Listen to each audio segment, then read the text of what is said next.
cruzar el Jordán. En Ageo 1, ¿lo tenemos? ¿Lo tenemos todos? Bien, la palabra de Dios será leída en el nombre del Padre, Hijo y Espíritu Santo.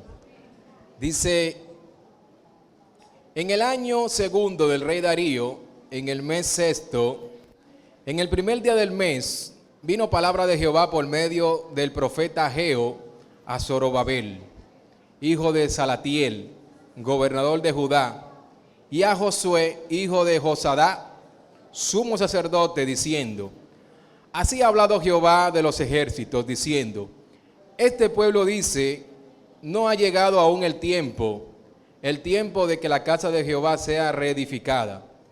Entonces vino palabra de Jehová por medio del profeta Ageo, diciendo: es para vosotros tiempo, para vosotros de habitar en vuestras casas artesonadas, y esta casa está desierta. Pues así ha dicho Jehová de los ejércitos: meditad bien sobre vuestros caminos. Sembráis mucho y recogéis poco. Coméis y no os saciáis. Bebéis y no quedáis satisfechos. Os vestís y no os calentáis. Y el que trabaja jornal recibe su jornal en saco roto. Así ha dicho Jehová de los ejércitos: meditad sobre vuestros caminos. Subí al monte y traed madera, y reedificad la casa, y pondré en ella mi voluntad, y seré glorificado, ha dicho Jehová. El 9. Buscáis mucho y halláis poco, y encerráis en casa, y yo lo disiparé como un soplo. ¿Por qué? Dice Jehová de los ejércitos: por cuanto mi casa está desierta, y cada uno de vosotros corre a su propia casa. Por eso se detuvo de los cielos sobre vosotros la lluvia, y la tierra detuvo sus frutos, y llamé a la sequía sobre esta tierra, y sobre los montes, sobre el trigo, sobre el vino, sobre el aceite, sobre todo lo que la tierra produce, sobre los hombres y sobre las bestias, y sobre todo trabajo de sus manos. Padre, te damos gracias por tu palabra. Gracias por la exhortación que simplemente con leerla, Señor, ella nos da. Gracias por la administración que por simplemente leerla, Señor, ella produce en nuestros corazones. Te pedimos, Señor, yo te pido, Padre, en el nombre de Jesús, que tu Espíritu Santo pueda revelar, Señor, tu palabra al corazón de toda la iglesia, Señor. Te presento mi capacidad y mi incapacidad, Señor, de poder predicar tu palabra, Señor, si no es a través de tu Espíritu Santo. Yo solamente puedo hablar a sus mentes, Señor, pero yo estoy consciente que el Espíritu Santo puede hablar a sus corazones, Señor. Así que te pido, Padre, en el nombre de Jesús, que tú tomes dominio y control de la agenda de este tiempo, en el nombre de Jesús. Amén. Bendito sea el Señor. Este libro de Ageo nos muestra un panorama acerca de una condición que tenía el pueblo de Dios.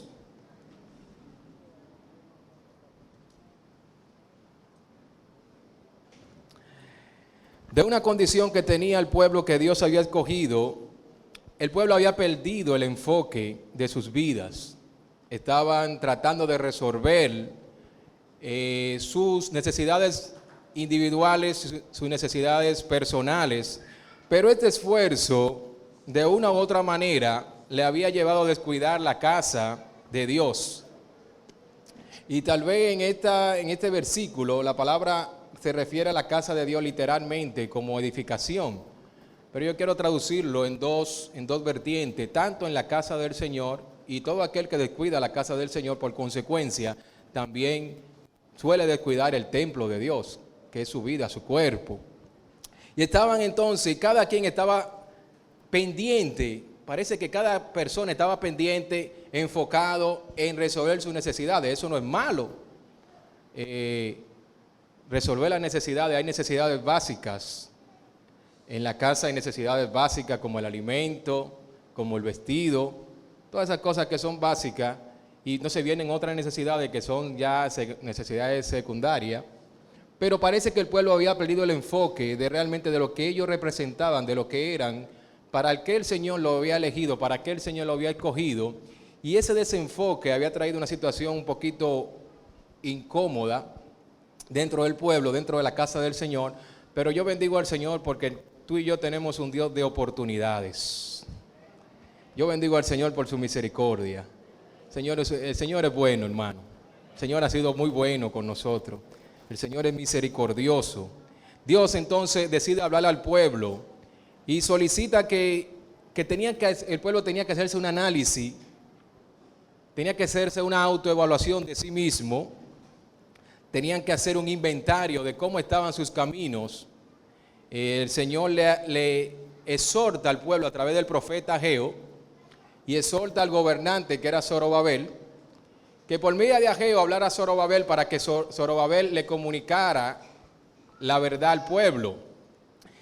Y en estas verdades, en este análisis de prioridades, una de las cosas que el Señor le dice al pueblo que debemos meditar en vuestros caminos. Cuando yo estudiaba esto, yo tenía unos días preguntándole al Señor, Señor, ¿de qué quiere que le hable al pueblo? Y orando, y ayer en la tarde fue que sentí del Señor, me dio coge el lápiz y me llevó a 2 versículos, a 2 áreas de la Biblia. Y cuando leí esto, que el Señor exhortaba a meditar en tus caminos, yo me detuve de hacer el mensaje y comencé a reflexionar y a meditar en cómo estaban mis caminos.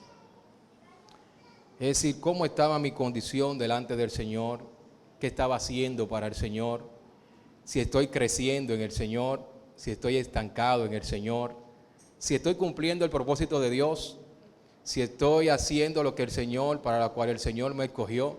Y me hice muchas preguntas y cada una de esas preguntas pudieron ir trayendo una respuesta y eso me ayudó a hacerme un autoanálisis de mí mismo y a meditar en cómo estaban mis caminos. Dios le decía al pueblo en este momento, deténganse, hay que deténganse para que mediten en sus caminos, para que puedan hacer un inventario de sus vidas y ver qué tan bien estamos, si estamos muy cerca de Dios, qué tan cerca estamos o qué tan lejos estamos de Dios. Y le dice esto porque había una situación, el pueblo estaba sembrando mucho y recogiendo poco. Había una condición que tenía el pueblo, estaba sembrando mucho, pero estaba teniendo pocos resultados de su siembra. Estaba el pueblo también comiendo mucho y no se estaban saciando. Estaban comiendo continuamente, pero lo que comían no saciaban sus vidas. Estaban bebiendo, pero no estaban quedando satisfechos de lo que bebían. Se estaban vistiendo, pero el vestido que se estaban colocando no le estaban calentando. Parece que no eran abrigos, eran cosas. Es decir, el vestido que estaban no lo estaba calentando. Y estaban trabajando en el jornal, pero lo que conseguían en el jornal pareciera como que lo estaban echando en saco roto. O no pareciera, en su condición lo estaban echando en saco roto. No sé si alguien se identifica con esto. Yo leía esto y a veces, hermano, trabajamos. ¿Le pasa a usted? Trabajamos. Y como que muchas veces vemos que el fruto de nuestro esfuerzo y nuestro trabajo, como que uno dice, ¿dónde están? ¿Y dónde que están? En un saco roto. ¿Dónde que estamos echándolo? Pero no solamente sucede en la parte económica, también nos sucede en nuestras partes espirituales, también nos sucede en nuestras casas, los padres que nos invertimos muchas veces en trabajar con nuestros hijos y a veces vemos resultados que no somos lo que estamos esperando y decimos, pero ¿y qué es lo que pasa con el trabajo que estoy haciendo? Los jóvenes. Y el Señor entonces, viendo esta condición que tenía el pueblo, le dice, deténganse. Hoy el Señor nos dice, detengámonos, iglesia, y meditemos en nuestros caminos, cómo andan nuestros pasos. Jóvenes, ¿cómo andan tus pasos delante del Señor? ¿Cómo están los resultados de tu vida? Mientras yo leía esto, entonces el Señor me dirigía a otra lectura de la palabra. Está en Lucas 14, versículo 25, y tiene como encabezado lo que cuesta seguir a Cristo. Lucas del capítulo 14, versículo 25, del 25 al 33. La palabra de Dios habla en el 25 Grandes multitudes iban con él. ¿Con quién? Con Jesús. Tremendo, hermano. Cuando yo leía esto, yo decía, uno de los momentos más interesantes del ministerio de Jesús. Por ejemplo, para cualquier hombre, para cualquier humano, llegar a este punto a nivel de ministerial es un éxito. Hermano, tener la gracia de parte del Señor de que multitudes puedan ir a un lugar porque tú estás ahí. Imagínate, Diógenes va a llenar el centro olímpico, aleluya. Recibe, Diógenes. Centro olímpico lleno, repleto, multitudes, porque el varón de Dios está en ese lugar, predicando la palabra, llevando un mensaje de salvación, llevando un mensaje de restauración, llevando un mensaje de sanidad y multitudes. Este para mí era uno de los momentos más interesantes del ministerio de Jesús. Grandes multitudes, aparte de que eran multitudes, entonces también eran grandes, iban con Jesús. Un éxito. Se acabaron la entrada. No pueden entrar más gente porque se llenó el lugar. Y Jesús, en uno de los momentos más interesantes de su ministerio, decide detenerse para volverse a hablar al pueblo. A decirle que, escuche bien, esto empresarialmente es ilógico, por eso que las cosas de Dios son locura. Locura, dice la palabra de Dios, para los que creen, para los que no creen, pero para los que creemos es poder de Dios para salvación de otros. Empresarialmente, una decisión como lo que Jesús hizo aquí es contraria. Es decir, en el mejor momento que una empresa puede tener, tomar una decisión que pueda llevarlo a perder todo lo que tiene, no se puede. Entonces Jesús dice, si alguno viene a mí, escuchen el mensaje de Jesús en el mejor momento de su ministerio. ¿Por qué? Si alguno viene a mí y no aborrece a su padre, madre, mujer e hijos, y hermanos y hermanas, aún también su propia vida no puede ser mi discípulo. Yo creo que a partir de aquí fue que comenzaron a reducir de los miles a los 20, a los 12, al único discípulo. Yo creo que después de aquí comenzaron a reducir, yo especulando. Ahora, Jesús da una demostración aquí, y quiero hacer un paréntesis ahí, de que el propósito de él no era cuantitativo, no era en términos de cantidad. Jesús no estaba interesado tanto en la cantidad de personas, aunque para él era importante. Ahora, el Señor estaba mucho más pendiente de la calidad de la multitud más que de la cantidad de la multitud. Nosotros como congregación estamos muy interesados en la cantidad de personas que puedan venir a la congregación, que puedan recibir al Señor, que puedan venir al camino del Señor. Pero si esa cantidad de personas no está relacionada con la calidad del cristianismo, entonces nosotros no estamos tan interesados en eso. Y Jesús también lo demostraba aquí. Es decir, él estaba en medio de la multitud, pero viene esta declaración: si alguno viene a mí y no aborrece, la palabra aborrece aquí viene del griego miseo, que es la raíz del verbo amar menos, para que no entendamos de que Dios, la palabra nos está mandando a aborrecer, a despreciar, a desechar a las familiares, sino lo que la palabra, si lo traducimos, lo que quiere decir: si alguno viene a mí y no ama menos a su padre, madre, mujer, hijos, hermanos, hermanas, entonces no puede ser mi discípulo. Y un discípulo no es más que una persona que sigue y defiende una idea o una doctrina la cual se le ha enseñado. Entonces, para usted y yo defender nuestra doctrina, dice la palabra de Dios, tiene que no amar más, vamos a usar el término parientes. Su padre, su madre, su mujer, sus hermanos. ¿Por qué el Señor toma estos elementos para dar a notar esta enseñanza con relación al discipulado y al discípulo? ¿Por qué? Porque cada uno de estos elementos son elementos importante en la vida de cualquier persona. ¿Para cuántos son importantes sus padres? Su madre, esposa, esposo, hermanos. Son importantísimos, hermano. Mi familia es muy importante para mí. Mi padre sabe que yo lo amo.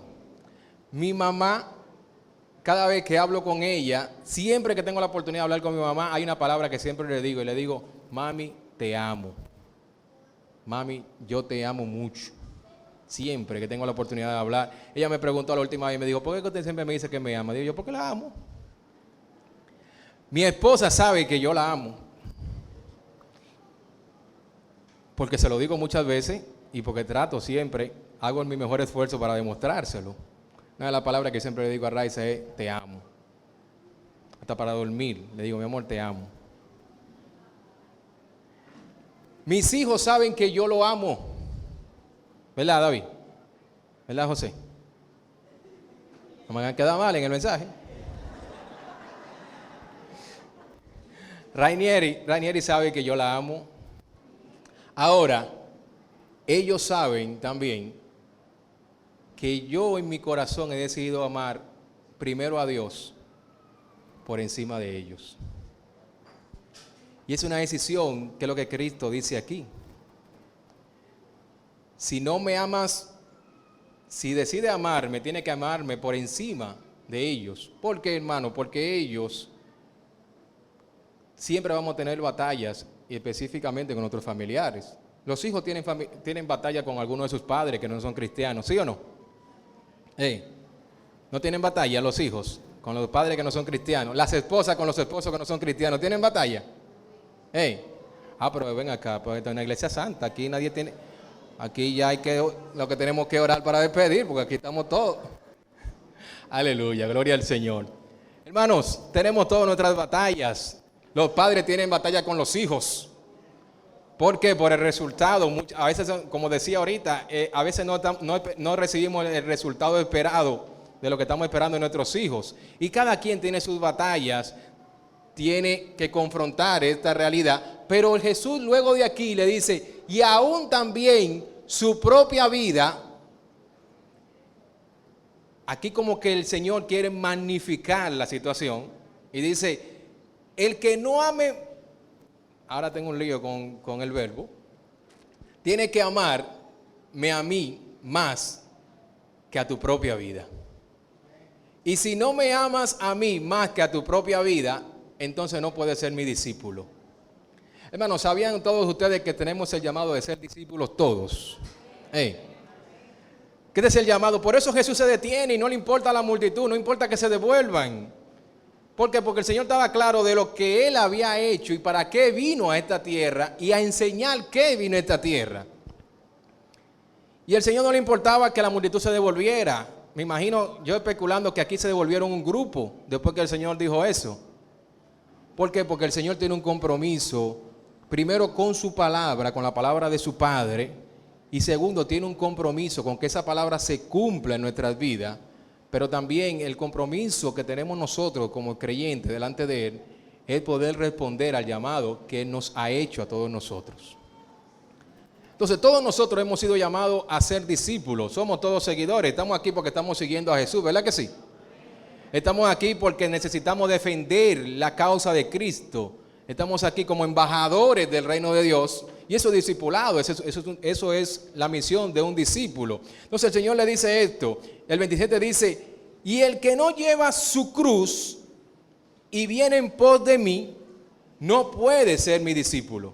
Entonces otra característica que el Señor hace. Porque, hermano, porque la cruz de Cristo pudiéramos llevarla nosotros hasta involuntariamente. Yo no creo que el que le pusieron y dijeron: carga la cruz, ¡hey, tú! Carga esa cruz, como dice Villanueva. Estaba muy contento y satisfecho con cargar la cruz de Cristo.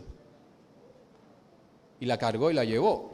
La cruz de Cristo pudiéramos nosotros cargarla hasta de manera involuntaria. Ahora, cuando la palabra dice carga tu cruz, la cruz tuya necesita cargarla y levantarla voluntariamente.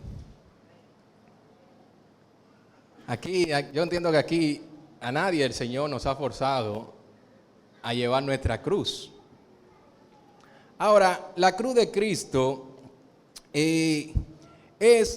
no es más que obedecer su palabra, no es más que deleitarnos en su palabra, no es más que obedecer lo que el Señor le dio. Creo que el apóstol Pedro decía que los mandamientos del Señor no le eran gravosos para él, sino que eran delicia. Me imagino que cuando venía un mandamiento nuevo y el apóstol, que estaba preocupado por hacer lo que el Señor le mandó a hacer y obedecer lo que el Señor, cuando llegó un mandamiento nuevo, no decía, otra cosa se inventó la iglesia ahora que tenemos que cumplir. Dice que la palabra de Dios no era gravosa para él, no era fuerte, no era difícil, sino que era delicia para él. Y cada vez que veía un mandamiento nuevo, yo me imagino al apóstol diciendo, una oportunidad más para agradar al Señor, una oportunidad más para servir al Señor, para corresponder al Señor. No le eran gravosos. Pero aquí, cargar nuestra cruz, dice el Señor, el que no la lleva voluntariamente, entonces no puede ser mi discípulo. Hermano, yo le quiero exhortar algo. Cargue su cruz con buen ánimo. Hágalo con alegría. Porque ¿qué precio tiene, hermano, que usted venga a la iglesia resabiando? ¿Qué precio tiene que usted dure toda una vida viniendo a la iglesia, hermano, y al final no puede entrar? Hermano, perdió el tiempo. Y yo no creo que el Señor nos haya llamado y nos haya escogido para que perdamos el tiempo, ni para que nuestras cosas queden en saco roto. Yo creo un Dios que promueve. Yo creo un Dios que cada día, dice la palabra de Dios, que Él nos ha prometido un final feliz para esperar el final que estamos esperando. Yo creo que Dios es un Dios dinámico, un Dios de oportunidades, que cada día es un día más para una oportunidad nueva. Pero tanto el pueblo como este pueblo, entonces el Señor en el 28 dice, en el 28, ¿por qué? ¿Quién de vosotros, queriendo edificar una torre, no se sienta primero y calcula los gastos a ver si tiene lo que necesita para acabarla?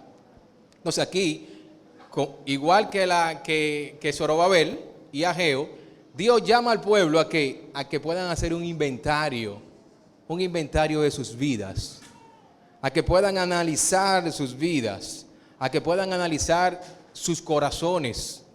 ¿Qué está dirigiendo sus corazones? ¿Hacia dónde están yendo?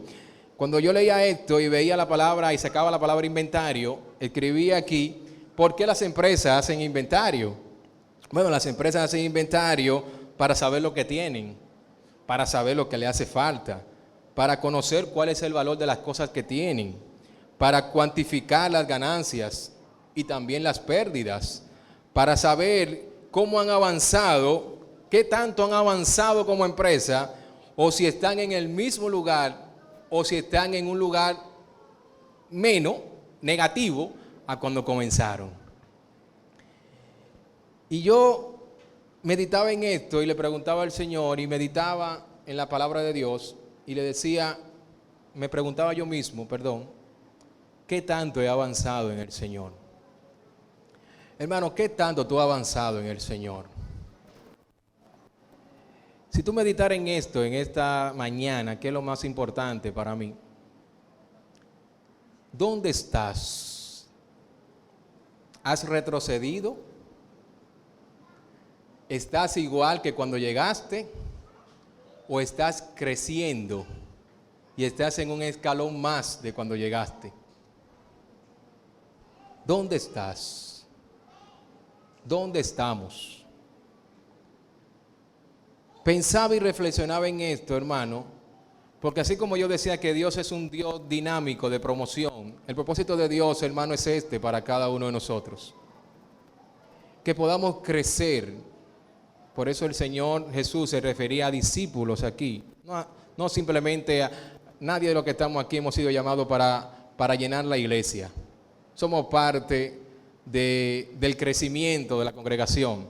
Pero yo quiero que usted sepa que Dios no te ha escogido para que tú simplemente llenes la iglesia. Dios no te ha escogido para que tú ocupes un lugar más dentro de esta congregación. Hay un propósito de Dios que Dios tiene contigo, que Dios tiene conmigo, que necesitamos sentarnos a hacer un inventario de nuestras vidas ¿Por qué? Porque puede ser, hermano, que estemos igual que el pueblo de Ageo, que estemos tan lejos del Señor que no nos hubiéramos dado cuenta. O en el caso de ellos se habían dado cuenta de dónde estaban, pero el Señor, bendigo al Señor porque el Señor elige momentos como estos para llamar nuestra atención y podamos reflexionar nosotros mismos en dónde estamos delante del Señor. ¿Qué estamos haciendo? ¿Estamos cerca? ¿No hemos ido alejando del Señor el sistema, los afanes? Como el pueblo estaba buscando cómo suplir sus necesidades, habían descuidado la casa del Señor, habían descuidado sus vidas espirituales. ¿Qué estamos haciendo, iglesia? ¿Dónde estamos? Si el Señor nos preguntara, al igual que Adán, ¿dónde está? ¿Dónde estaríamos nosotros? ¿Estaríamos escondidos debajo de una hoja? ¿Estamos alejándonos del Señor? ¿Estamos siendo engañados por el sistema? Necesitamos meditar en nuestras vidas. Porque uno de los propósitos que tiene Dios para cada uno de nosotros, hermano, el primero es formar el carácter de Cristo en nosotros. Y luego que seamos discípulos, que hagan otros discípulos. Discípulos que hacen discípulos. Entonces el Señor le dice aquí, óyeme, primero, nadie que va a hacer un edificio, primero no se sienta a calcular. Hay que calcular las cosas, hay que evaluar, para que después entonces que no tenga, que haya comenzado el edificio y se quede a media, no, la gente no comience a burlarse de él. Hoy hay mucha gente que están siendo instrumento de burla de lo de afuera. Lamentablemente, gracias a Dios que eso no pasa en esta iglesia, pero muchos cristianos que han comenzado esto han vuelto atrás y han puesto, no voy a decir que ponen por debajo el nombre de Cristo, porque el nombre de Cristo, por más que nosotros queramos hacer, vamos a poner por debajo el nombre de Cristo, sino que han puesto su testimonio por debajo del nivel de Cristo. Y han sido, dice, y entonces dice el 31, ¿o qué rey que al marchar a la guerra contra otro rey no se sienta primero, es decir, no se sienta, no se detiene y considera si puede hacer frente a 10,000 que vienen contra él con 20,000?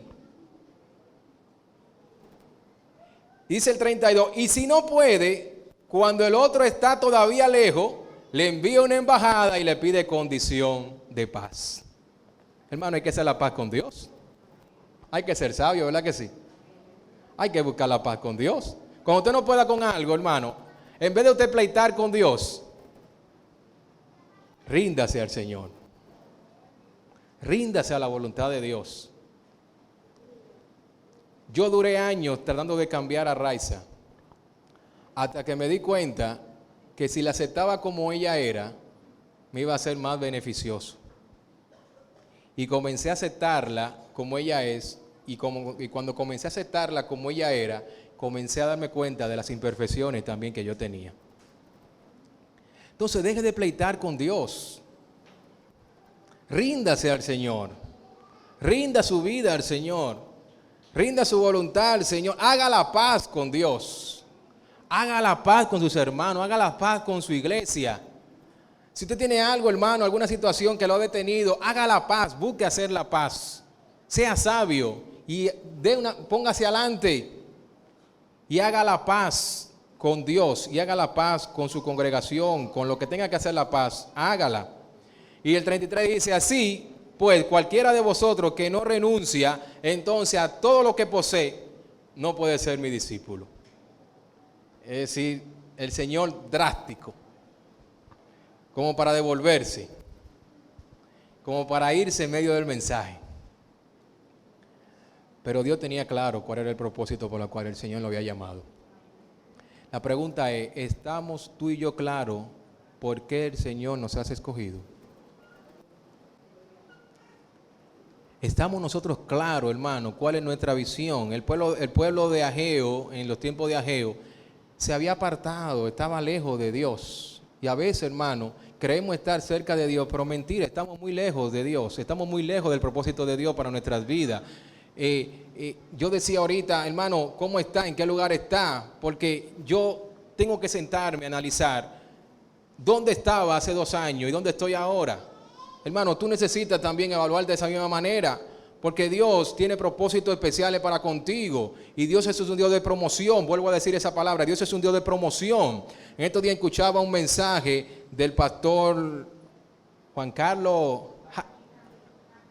Harrigan, que él decía en el mensaje, hablaba de la historia de Esteban, de que Esteban comenzó siendo un servidor de la iglesia a que él pertenecía, y luego de ser un servidor, Dios lo promovió a ser un diácono, y después de diácono, Dios fue dentro de la multitud de discípulos. Escuche bien, aquí no estaba hablando la palabra de Dios de que había multitud de gente, había un escenario diferente, multitudes de discípulos había en ese momento, dice la palabra literalmente así. Dios escogió aquello cuando tenía el problema de la viuda, y ahí entonces escoge a Esteban. Ya Esteban no era el que servía, ya de servir pasó a ser un diácono, de diácono pasó a ser un discípulo, ya estaba en una posición diferente, y luego de ahí Dios lo llevó a ser un misionero, que dice la palabra de Dios más adelante, que por sus palabras y el poder del Espíritu Santo que oraba en él, las personas se sanaban y él testificaba acerca de Cristo, y murió entonces y llegó a ser uno de los mártires. Es decir, el más alto honor que puede tener un seguidor de Cristo, morir por la causa de Cristo. Pero en la promoción que Dios tiene para ti, ¿dónde estás? ¿Dónde estamos? ¿Estamos creciendo? ¿Estamos en el mismo lugar o estamos en negativo con el Señor? Entonces es necesario, hermano, que usted y yo meditemos en esto. Porque Dios espera, hermano, que tú crezcas. Que tú crezcas. Yo bendigo al Señor por todas aquellas personas que se están esforzando en el Vereful. No porque el Vereful es la única plataforma que tenemos de aprender y de ser enseñados. Pero esas personas, hermano, ahora estamos en una dinámica especial donde se le delega a cada uno que puede enseñar. Y cada quien, yo me gozo cuando veo a la hermana Emiliana enseñando un tema, cuando veo a la hermana Andrés enseñando un tema, cuando veo al hermano Diógenes entregando un tema, cuando veo, ¿por qué? Porque estamos discipulando, estamos aprovechando la plataforma que el Señor está poniendo en nuestras manos. ¿Para qué? Para enseñar a otros, para crecer, para llegar a un nivel mayor. Ahora, con esto termino con esto. Cuando sucedía esto en el pueblo de Ageo, Dios hizo 2 cosas. En el 1:14 dice, y despertó Jehová el espíritu de Zorobabel. Necesitamos que Dios despierte nuestro espíritu. ¿Cuántos dicen amén? ¿Cuántos quieren que Dios despierte su espíritu en este día? Dice que, y despertó Jehová el espíritu de Zorobabel, hijo de Salatiel, gobernador de Judá, y el espíritu de Josué, hijo de Josadá, sumo sacerdote, y el espíritu de todo el resto del pueblo, y vinieron y trabajaron en la casa de Jehová de los ejércitos, su Dios. Hoy es un día para comenzar a trabajar en la casa del Señor.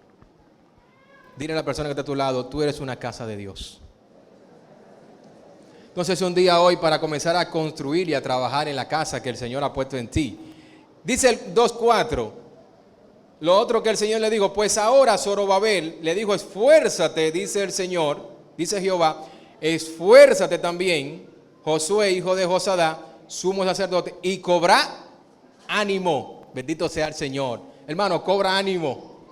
Hoy es un día para cobrar ánimo, para que las rodillas que estaban paralizadas comiencen a funcionar. Hoy es un día, hermano, para cobrar ánimo. Olvídate del pasado, olvídate de lo que quedó atrás, olvídate de los sacos rotos, olvídate de lo que no hiciste. Hoy es el día que hizo el Señor. Hoy es el día de cobrar ánimo, de esforzarnos. Le dice, y también todo el pueblo, porque yo estoy con vosotros, dice Jehová de los ejércitos. Jehová está contigo. El Espíritu Santo está contigo. La presencia del Señor a través de su Espíritu Santo está contigo. Tú no estás solo. En tus batallas tú no estás solo. Me gozaba con la canción que cantaban, que danzaban las muchachas. Oye, no estamos solos. Y no importa que tan difícil, el Señor está conmigo. El Señor está contigo. Y lo último que le dice en el 2:9, porque la gloria postrera de esta casa será mayor que la primera, ha dicho Jehová de los ejércitos. Bendito sea el Señor. Y daré paz en todo lugar, dice Jehová de los ejércitos.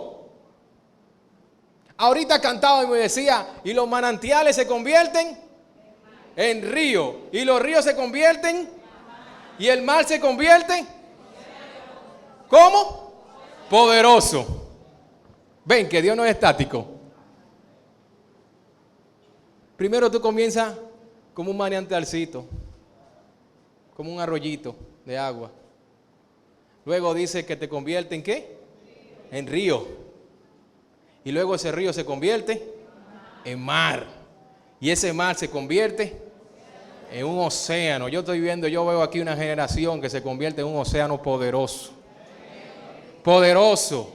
¿Para qué, hermano? Para declarar la palabra del Señor, para enseñar a otro, para evangelizar, para predicar, para dar testimonio de Cristo, para defender como discípulo, como los discípulos defienden la doctrina, también usted defienda la doctrina.